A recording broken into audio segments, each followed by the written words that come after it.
ठंडा ठंडा कूल कूल गोंदा फूल मजा ले ले आना रानी पटौहा तरी ओ। ठंडा ठंडा कूल कूल मोगरा फूल मजा दे जा राजा जा पटौहा तरी गा।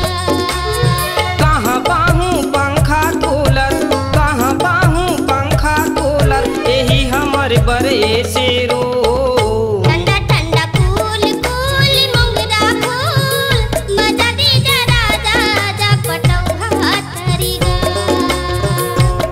ठंडा कूल कूल गोंदा फूल मजा ले ले आना रानी पटौहा तरी ओ।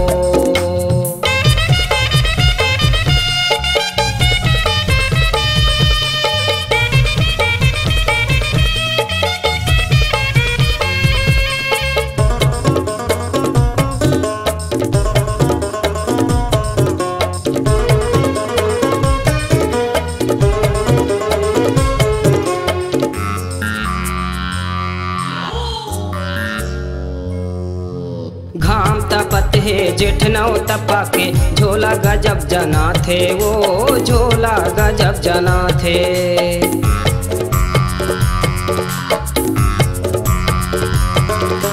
निकला के तुर घर पुरवैया सुखर मनला भाती रे सुखर मनला भाती।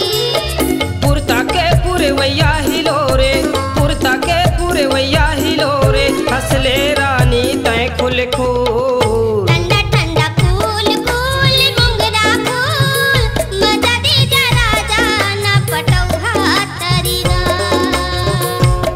ठंडा कूल कूल गोंदा फूल मजा ले ले आना रानी पटौहा तरी ओ।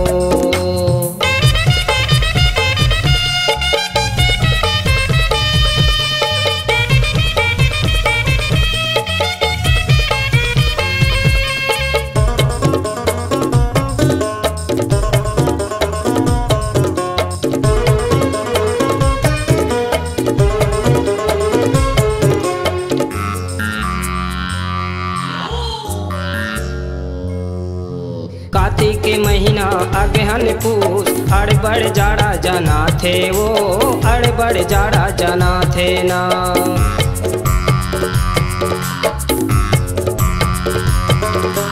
मांग फागुन चैत जहुरिया बिहा की लगिन धरा थे गा बिहा की लगिन धरा थे।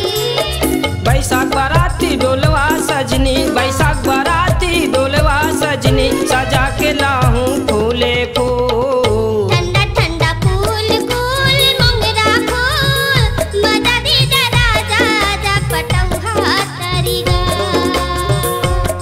ठंडा कूल कूल गोंदा फूल मजा ले ले आना रानी पटौहा तरी ओ।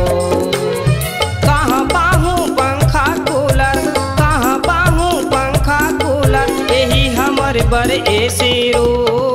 ठंडा ठंडा कूल कूल मोगरा फूल मजा दे जा राजा जा पटौहा तरी गा।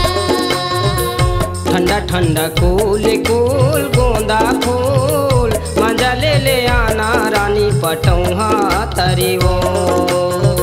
ठंडा ठंडा कूल कूल मोगरा फूल मजा दे जा राजा जा पटौहा तरी गा। मजा ले ले आना गोरी पटौहा तरी ओ।